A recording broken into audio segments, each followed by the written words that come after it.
आदाब नाजरीन, INN की खबरों में आपका इस्तकबाल है। मैं हूं शौकत अली सूफ़ी। आइए नज़र डालते हैं आज दिन भर की कुछ अहम खबरों पर। वज़ीर आज़म नरेंद्र मोदी ने तमाम रियासतों और अजला के फील्ड ओहदेदारों को फील्ड कमांडरों से मंसूब किया। वज़ीर आज़म ने मंगल को फील्ड ओहदेदारों को कोरोना के खिलाफ जंग में फील्ड कमांडर्स करार दिया। उन्होंने जोर देकर कहा कि वो मुकामी तौर पर ज़्यादा कंटोनमेंट जोन्स बनाएं और ज़्यादा से ज़्यादा टेस्ट करने को कहा। फील्ड ओहदेदारों के साथ बातचीत करते हुए उन्होंने कहा कि कोविड-19 के इंसदाद के लिए टेस्टिंग, ट्रैकिंग और ट्रीटमेंट और कोविड मुनासिब रवैया ज़रूरी है। वज़ीर आज़म ने कहा कि आप तमाम कोरोना के खिलाफ जंग में अहम रोल अदा कर रहे हैं।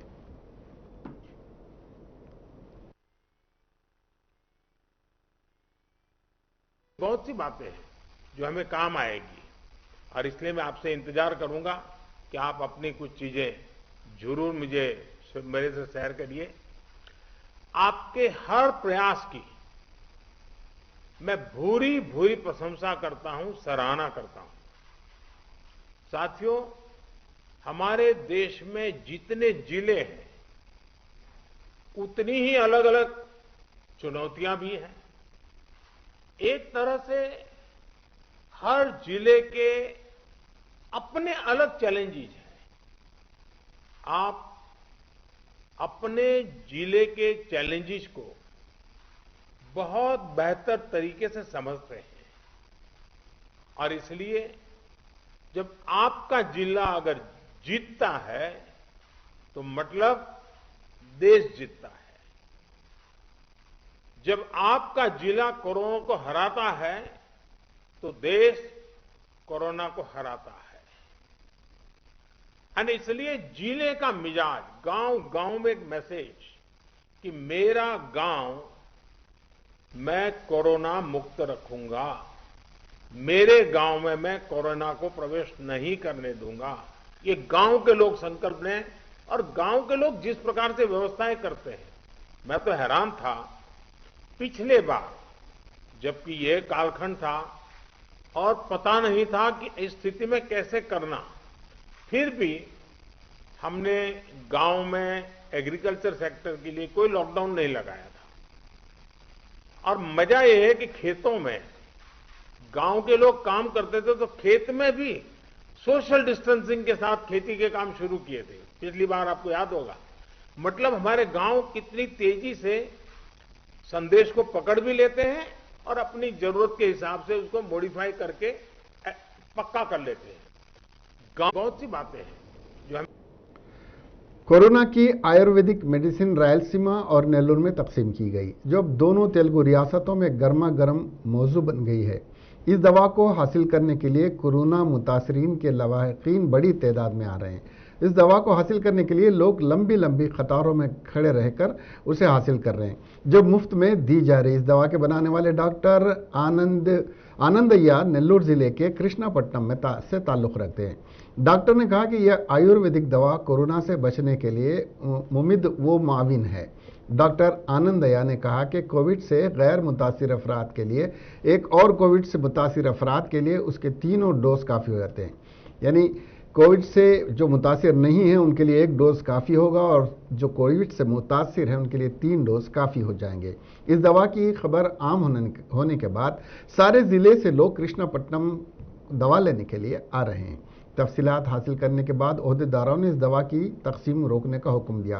तमाम मुकामी रुकन असम्बली काकानी गोवर्धन ने मुदाखिलत करते हुए जिला कलेक्टर को दवा की तकसीम को जारी रखने के लिए एक मेमोरेंडम दिया है। साबिक वजीर सेहत इट्टाला राजेंद्र मीडिया से बात करते हुए इस बात का दावा किया है कि मुझको हुजूराबाद की अवाम पर मुकम्मल इत्मीनान है और ये जिस तरह मुझको 4 मरतबे मुंतखब किए, मुस्तकबिल में भी मेरी खिदमात को देखते हुए कामयाब करेंगे।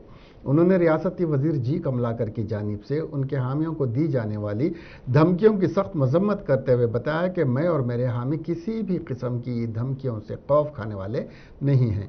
उन्होंने बताया कि 2023 के इंतखाबात के बाद करीमनगर इंचार्ज वजीर का नामो निशान बाकी नहीं रहेगा।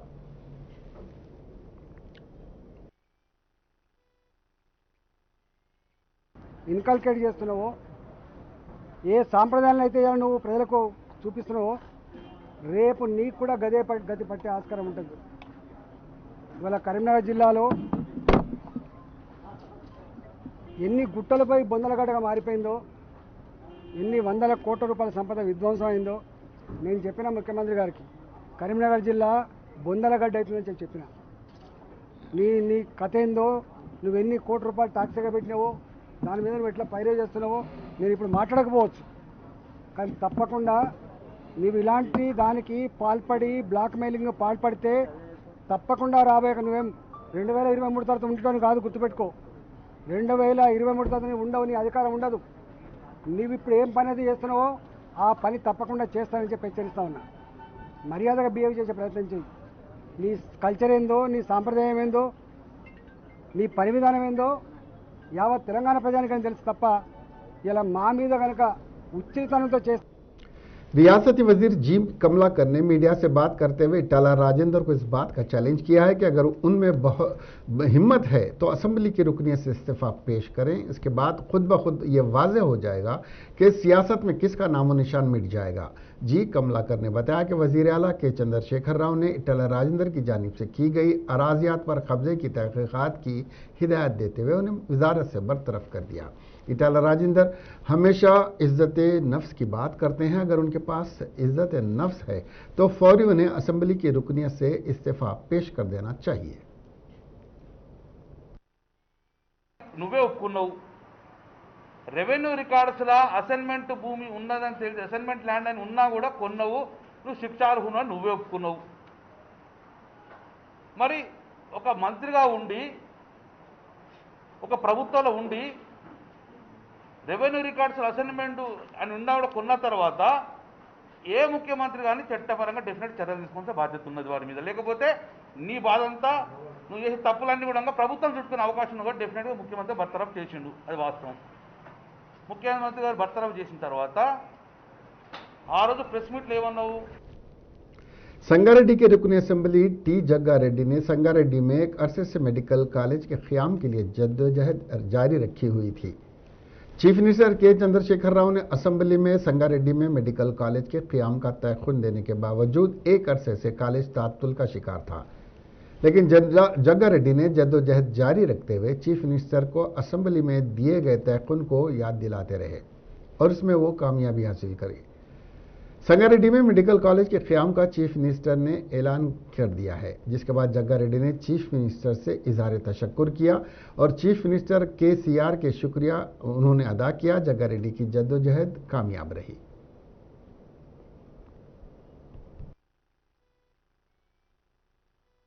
संगारेड्डी में जब मैं था, किरण कुमार रेड्डी सीएम था, जब मैं MLA था, वो टाइम पे संगारेड्डी का एक प्रपोजल मूव हुआ था, medical college government hospital Sangareddy.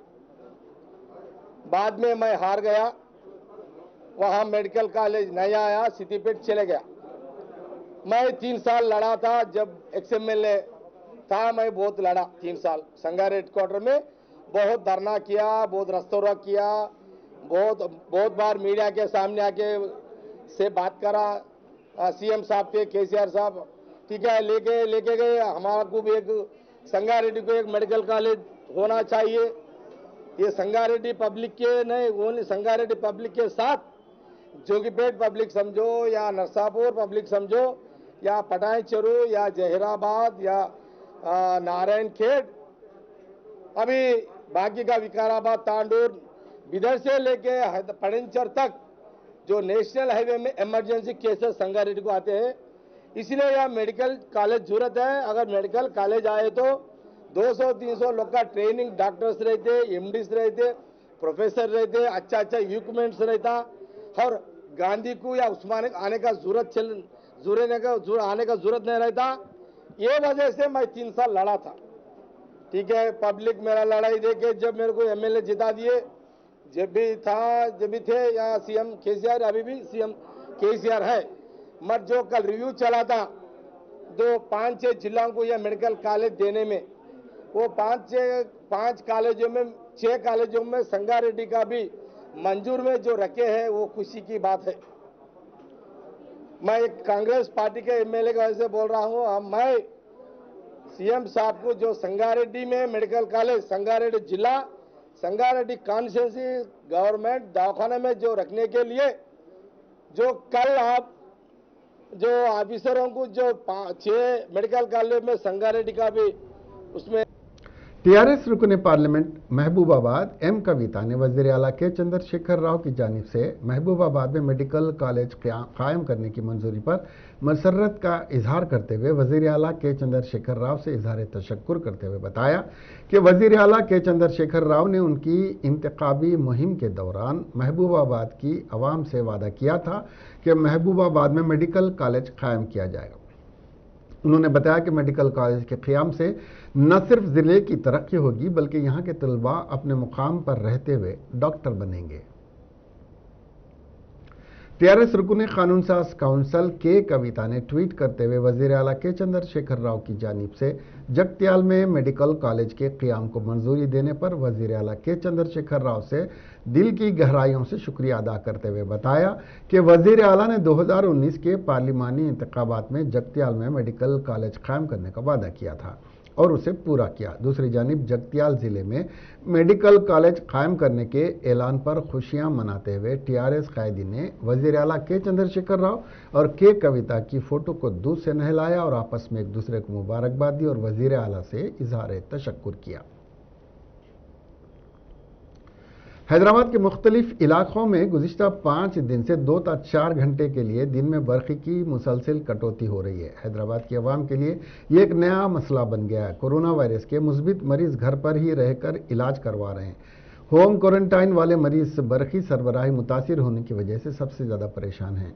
टुली चौकी की रहने वाली खातून ने शिकायत की कि हमारे इलाके में बार बार बिजली सरबराही बंद होने की वजह से हम घर से काम करने से कासिर हैं। इस इलाके में 2 घंटे से ज़्यादा शट डाउन बाकायदगी से हो रहा है, जिसकी शिकायत टोल फ्री नंबर पर की जाती है तो कॉल अचानक काट देते हैं।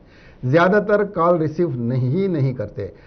जानकी नगर के रिहायशी ने शिकायत की कि गुज़िश्ता 5 दिन से बरक़ी की सरबराही में मुसलसल कटौती हो रही है। इस बात की शिकायत के लिए जारी किया गया टोल फ्री नंबर हमेशा मसरूफ़ रहता है या तवील अरसे तक होल्ड रखा जाता है, जिसकी वजह से जारी कॉल को ख़त्म करने पर मजबूर किया जाता है।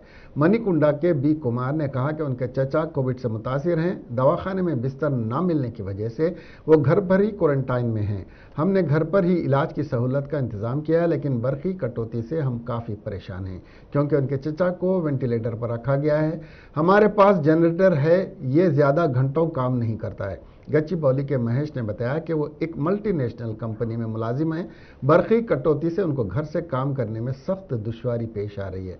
उन्होंने बताया कि बाज़ औक़ात बिजली की कटौती इतनी ज़्यादा वक्त के लिए होती है कि बग़ैर किसी मुनासिब वजह के सुबह से शाम तक बंद रहती है। हमें दिन की छुट्टी लेनी पड़ती थी और तनख्वाह में कमी का सामना करना पड़ता है। महकमे फूड सेफ्टी के ओहदेदारों ने ममनुआ केमिकल इस्तेमाल करते हुए फलों को पकाकर बेचने वाले दुकानदारों के खिलाफ कार्रवाई की है। फूड सेफ्टी महकमे के ओहदेदारों ने लक्ष्मी नारायण रेड्डी की सरबराही में आज गड्डियानाराम मार्केट में दुकानों का मुआयना किया, जहां पर ममनुआ केमिकल का इस्तेमाल किया जा रहा था। मार्केटिंग डिपार्टमेंट के ज़वाबित की खिलाफ वर्जी करते हुए फल बेचे जा रहे थे। क़वायद की खिलाफ वर्जी करते हुए फ्रूट मार्केट के ताजरों को एथिलाइन पाउडर का इस्तेमाल करने पर 15 लोगों पर जुर्माना आयद किया गया। ओहदेदारों ने वार्निंग दी है कि कमीशन के एजेंट्स के लाइसेंस को मनसूख कर देंगे अगर केमिकल को हुकूमती ज़वाबित के खिलाफ वर्जी में इस्तेमाल किया गया तो मुकदमात दर्ज भी किए जाएंगे।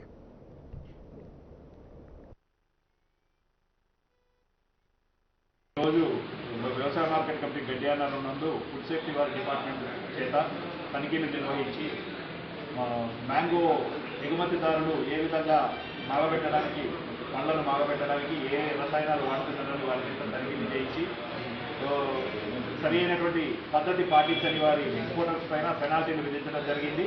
అదేవిధంగా వారందరినీ కూడా ఆఫీస్కి పిలిపించి మరో దఫా ఎస్ఓపి స్టాండర్డ్ ఆపరేషన్ ప్రొసీజర్స్ ఫసాయి వాళ్ళు ఏ విధంగా అయితే మనకు గైడ్లైన్స్ జారీ చేశారో ఆ గైడ్లైన్స్ను వారికి వివరించి అదే విధంగా పాటించాలని చెప్పేసి వారికి మరీ చెప్పడం జరిగింది।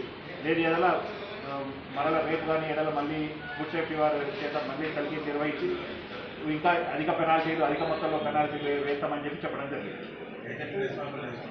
వారికి ముఖాలుగా చెప్పడం జరిగింది. ఫుడ్ సేఫ్టీ వారు రానప్పుడు కూడా వారికి ఒక 5 నుంచి 6 దఫాలుగా మార్కెట్ యార్డ్ కమిటీకి పిలిపించి కూర్చోబెట్టి ఇక్కడ వారికి ఏ విధంగా మా యొక్క కృషి ఫలితంగా హైదరాబాద్లో మేజర్ ఫుడ్ మార్కెట్ ఇందులో కార్బన్ వినియోగం అనేది మొత్తం పూర్తిగా పోయింది. కాకపోతే ఎఫ్ఎస్ఎస్ఐ గైడ్ లైన్స్ ప్రకారము ఇథిలీన్ ద్వారా ఫ్రూట్స్ పండించవచ్చు. దాంట్లో మనకి ఇక్కడ మార్కెట్ ఎంత कोरोना वायरस के फैलाव पर काबू पाने के लिए हुकूमत तेलंगाना की जानिब से रियासत में लॉकडाउन नाफिज किया गया है और ज़रूरी चीज़ों की खरीदारी के लिए सुबह 10 बजे तक सुबह 6 बजे तक 10 बजे तक का वक्त दिया गया है। 10 बजे के बाद नाफिज लॉकडाउन पर हैदराबाद में अवाम संजीदगी से अमल नहीं कर रही है। लॉकडाउन के दौरान गैर ज़रूरी घरों से बाहर निकलने वालों के खिलाफ पुलिस ने सख्त कार्रवाई का इंतबाह दिया है। कुछ लोग इस इंतबाह को नज़रअंदाज करते हुए सड़कों पर आज़ादाना घूमते नजर आ रहे हैं। मलकपेट, महेश्वरम, दिलसुख नगर, एलबी नगर, बंजारा हिल्स, कुकटपल्ली, सरूर नगर, सईदाबाद, मेहदीपट्टनम, खैरताबाद और दीगर मकामात पर लॉकडाउन की खिलाफ वर्जी करते हुए मरकजी सड़कों पर लोग सड़कों पर घूमते नजर आ रहे हैं, जिसकी वजह से हंगामी हालात में बाहर निकलने वालों को भी मुश्किलात का सामना करना पड़ रहा है। ज़्यादातर नौजवान लवाजिमात की तलाश में या दोस्तों से मिलने के लिए घरों से बाहर निकल रहे हैं, जिसकी वजह से कोरोना का फैलाव जारी है। लॉकडाउन पर अमल ना होने और कोरोना पर काबू ना होने की वजह से जारी लॉकडाउन में मज़ीद इजाफे का इम्कान है। हालात पर काबू पाने के लिए लॉकडाउन में मज़ीद सख्ती की जा सकती है। देही तलबा शहरों में तालीम हासिल करने वालों से कम नहीं। हुजूराबाद से ताल्लुक़ रखने वाला 14 साल नवीं जमात का तालिबे इल्म कन्नम अभय ने अपनी सलाहियतों से ट्रेस चैट ऐप तैयार किया है, जो मैसेंजर, व्हाट्सएप और इंस्टाग्राम के मुतरादिफ है। उसे हाल ही में प्ले स्टोर ने भी मंजूरी दे दी है। एंड्रॉयड और दूसरे स्मार्टफोन सारिफिन ट्रेस चैट ऐप डाउनलोड करते हुए चैट कर सकते हैं। इसके अलावा वीडियो और ऑडियो कॉल के जरिए बातचीत भी कर सकते हैं और ऐप का इस्तेमाल करते हुए दस्तावेज़ात भेज सकते हैं। चैट हस्ब ज़रूरत के अलावा आला दर्जे की वीडियो और ऑडियो कॉल्स इस ऐप की अनोखी खुसूसियात हैं। ट्रेस चैट सिर्फ 4.8 की दर्जाबंदी के साथ मकबूलियत हासिल कर रहा है, जिसको अभी तक कई लोग आसानी से इस्तेमाल कर रहे हैं। एक सारिफ ने निजी चैटिंग के लिए उसे बेहतरीन करार दिया है और कहा कि इस ऐप को डाउनलोड करें क्योंकि इसमें अच्छी खुसूसियात हैं। कन्नम अभी ने ड्रेस वॉलपेपर HD ऐप को भी डिज़ाइन किया है, जिसे प्ले स्टोर ने भी मंजूर कर लिया है। इस ऐप में 16 मुख्तलिफ ज़ुमरों में 500 से ज़्यादा वॉलपेपर दस्तियाब हैं और ऐप इस्तेमाल कुनिंदा दूसरों के साथ वॉलपेपर डाउनलोड और शेयर कर सकते हैं। मुत्तहिदा रियासत आंध्र प्रदेश की साबिक वजीर और सीनियर कांग्रेसी क़ायद गीता रेड्डी और उनके शौहर रामचंद्र रेड्डी कोरोना वायरस से मुतासिर हो गए हैं। बुखार की शिकायत पर उन्होंने एहतियाती तौर पर पीर के दिन कोरोना के टेस्ट करवाए थे। रिपोर्ट पॉजिटिव आई। इस वक्त कांग्रेस क़ायद और उनके शौहर होम आइसोलेशन में हैं। कांग्रेस की रुकन असम्बली सीताका और सदर NSUI वेंकट निषाद नगर में कोरोना के मुतासर अफराद की मदद के लिए मुफ्त एम्बुलेंस और हाइड्रोक्लोराइड सफाई की गाड़ी को झंडी दिखाकर रवाना किया। इस मौके पर कांग्रेस रुकन असम्बली सीताका और वेंकट ने खिताब करते हुए बताया कि सदर all India Congress committee Sonia Gandhi की हिदायत पर कोरोना से मुतासरा अफराद की मदद के लिए हम मुसलसल मसरूफ़ हैं और कई रोज़ से मुफ्त खाना तकसीम करने के इक़दाम किए जा रहे हैं। वेंकट ने बताया कि NSUI की जानिब से अन करीब हर ज़िले में मुफ्त एम्बुलेंस फराहम करने के इक़दाम किए जाएंगे।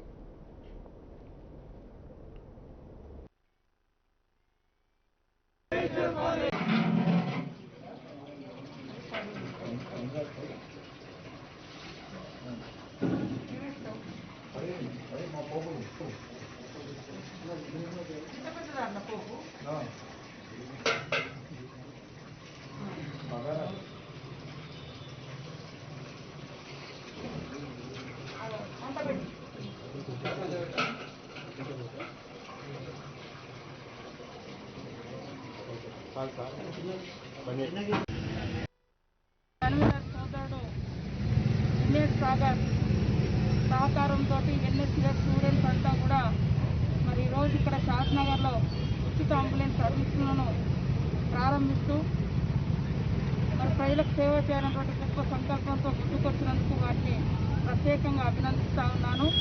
అదేవిధంగా సోదరుడు ఎన్ఎస్సిఐ స్టేట్ ప్రెసిడెంట్ వల్మూరు వెంకట్ గారు, రంగారెడ్డి జిల్లా ఎన్ఎస్సీ అధ్యక్షులు అదేవిధంగా గారు, అదేవిధంగా ఇతర ఎన్ఎస్సీ సోదరులకు అందరికీ, పత్రికా మీడియా సోదరులకు పేరు పేరున హృదయపూర్వక నమస్కారాలు, ధన్యవాదాలు తెలియజేస్తా ఉన్నాను.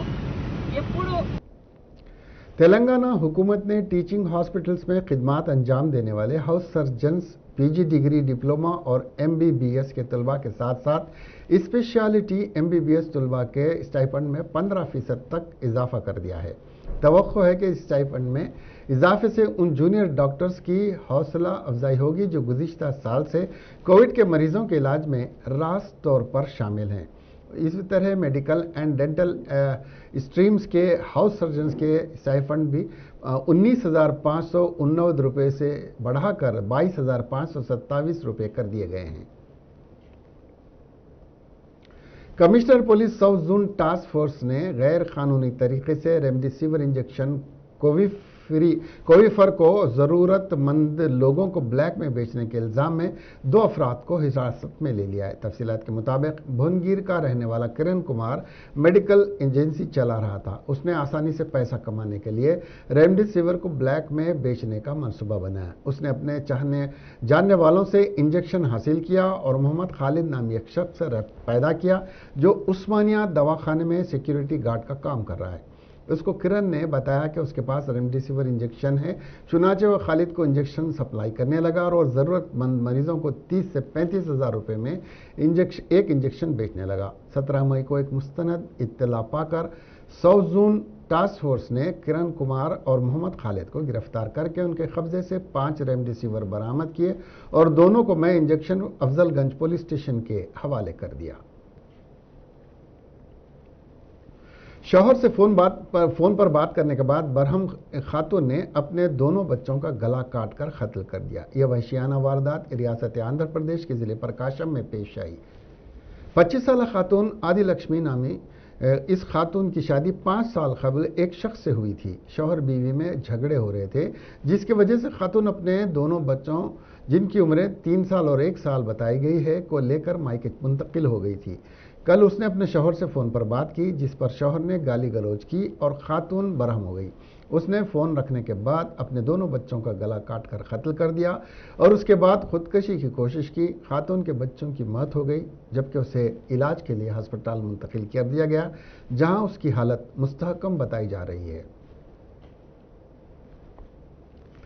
हैदराबाद आर्म्ड रिजर्व में कारकर्द खातून कांस्टेबल संध्या रानी को पुलिस ने गिरफ्तार कर लिया। मालदार लोगों को अपने दाम में मोहब्बत में फंसाकर उनसे रकम वसूल किया करती थी और पुलिस में होने का फ़ायदा उठाते हुए मुतासिरीन को धमकाती भी थी। AR हेडक्वार्टर में वो बहैसियत कांस्टेबल काम कर रही थी। उसने माजी में 3 शादियां की थी जिनमें से 2 शौहरों ने तलाक ले ली और एक शौहर ने खुदकशी कर ली। हाल ही में उसने हैदराबाद में काम की तलाश में आए चरण तेजा को फंसाया और शादी करने के लिए जोर दे रही थी। शादी न करने पर SC/ST एक्ट के तहत मुकदमा दर्ज करवाने की धमकी दे रही थी। चरण को इसकी पिछली शादियों के बारे में कुछ मालूम नहीं था। उसने संध्या से शादी कर ली। चरण ने बाद में DCP शमशाबाद से उसकी शिकायत की। DCP शमशाबाद ने मुतासर अफराद से कहा कि उनमें से जो कोई भी संध्या का शिकार हुआ है वो उनसे आकर मिले। संध्या रानी के वालिदीन ने भी इसकी शादियां करने की शिकायत SP से की थी।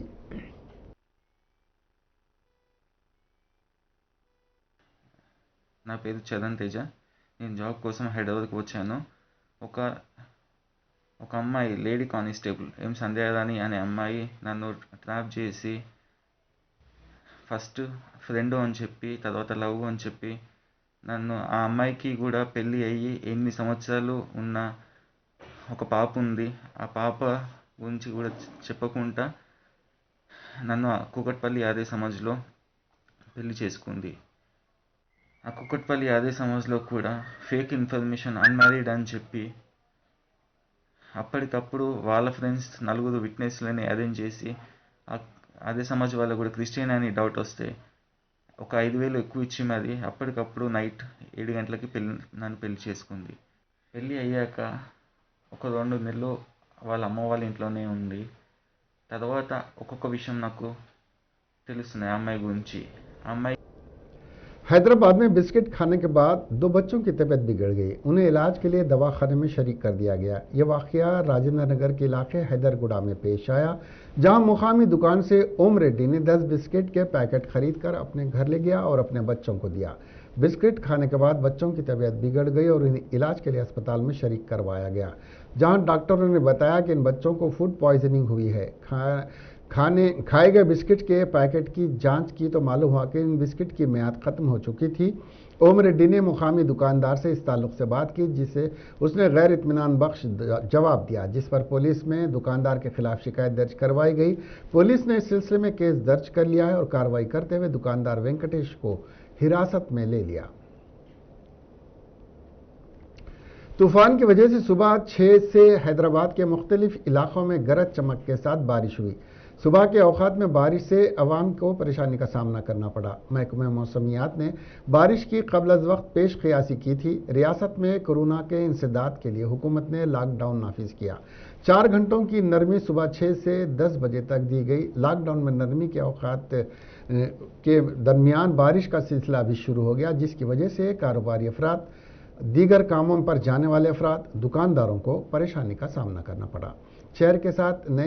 पुराने शहर के साथ नए शहर में बारिश से सड़कों पर पानी जमा हो गया। जीएचएमसी मेयर ने दौरा करते हुए पानी की निकासी के लिए हिदायत दी। मेयर ने ईएनटी हॉस्पिटल कोठी का दौरा किया। जोनल कमिश्नर जीएचएमसी के साथ उन्होंने ये दौरा किया। शहर के एलबी नगर और सरूर नगर में बारिश की वजह से बहुत ज़्यादा मकदार में पानी जमा हो गया था।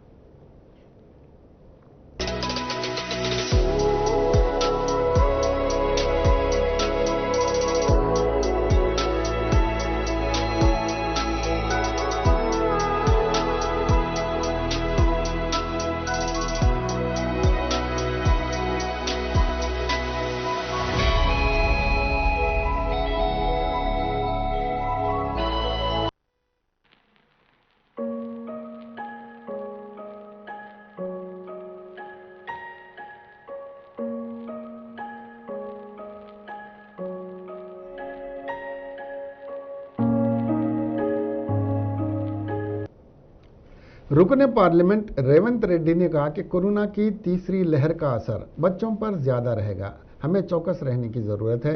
बच्चों की वालिदैन टीका ज़रूर लें। नर्सिंग के अमले में इजाफा हो और इन्हें तरबियत देने की ज़रूरत है। बच्चों को मेयारी इलाज की सहूलत हुकूमत फराहम करने के लिए लाएमल तैयार करते हुए उस पर अमल करे। बच्चों को बचाना हमारा फ़र्ज़ है, उन्होंने कहा। हिंदुस्तान में कोरोना का खैर थमने का नाम नहीं ले रहा है। कोरोना से मुल्क भर में रोज़ाना हज़ारों लोगों की मौत हो रही है। गुज़िश्ता 24 घंटों में कोरोना से रिकॉर्ड 4329 अमवात के बाद से पूरा मुल्क सहमा हुआ है। उन सब के दरमियान उत्तर प्रदेश के मेरठ से एक हैरान कुन करने वाली और दर्दनाक वाक़या सामने आया है। शहर में रहने वाले ग्रेगरी रेमंड राफेल अपने 2 जुड़वा बेटों की मौत का गम मना रहे हैं, जो कोरोना की वजह से एक साथ मौत की नींद सो गए। ग्रेगरी रेमंड राफेल के दोनों बेटों के नाम जोफ्रेड वर्गीस ग्रेगरी और रॉल्फ्रेड जॉर्ज ग्रेगरी थे। दोनों ने एक साथ कंप्यूटर इंजीनियरिंग की पढ़ाई की। दोनों हैदराबाद की एक कंपनी में मुलाजिमत करते थे। वालिद रेमंड राफेल ने बताया कि उनके बेटों को गुज़िश्ता 24 अप्रैल को तेज़ बुखार आ गया था। मेरठ में कोरोना के बढ़ते मामलों की वजह से उनके घर के करीब में ही कंटेनमेंट जोन बना हुआ था। इसी वजह से रेमंड अपने दोनों बेटों का घर पर ही इलाज करवा रहे थे। रेमंड राफेल ने बताया कि जोफ्रेड वर्गीस ग्रेगरी और रॉल्फ्रेड जॉर्ज ग्रेगरी की पैदाइश 23 अप्रैल को 24 साल पहले हुई थी। रेमंड ने कहा कि जब दोनों बेटों का ऑक्सीजन लेवल 90 से नीचे जाने लगा तो डॉक्टरों ने दोनों को अस्पताल में दाखिल कराने को कहा। 21 मई को रेमंड ने अपने बेटों को एक प्राइवेट अस्पताल में दाखिल कराया था। बताया जाता है कि दोनों की पहली कोरोना रिपोर्ट पॉजिटिव आई थी, लेकिन कुछ ही दिनों के बाद उनकी रिपोर्ट RT-PCR नेगेटिव आ गई। डॉक्टर दोनों को कोरोना वार्ड से नॉर्मल वार्ड में मुंतकिल करने का मंसूबा बना रहे थे कि 13 मई को जोफ्रेड की मौत हो गई। इस खबर के बाद वालिद ने अपने दूसरे बेटे को दिल्ली के अस्पताल में मुंतकिल करने की बात की, लेकिन 14 मई को उसने भी दाई अजौल को लब्बैक कह दिया। इस तरह दोनों दोनों भाई जो एक साथ इस दुनिया में आए थे। कोरोना ने इन दोनों को 24 साल की उम्र में एक साथ मौत की नींद सुला दिया।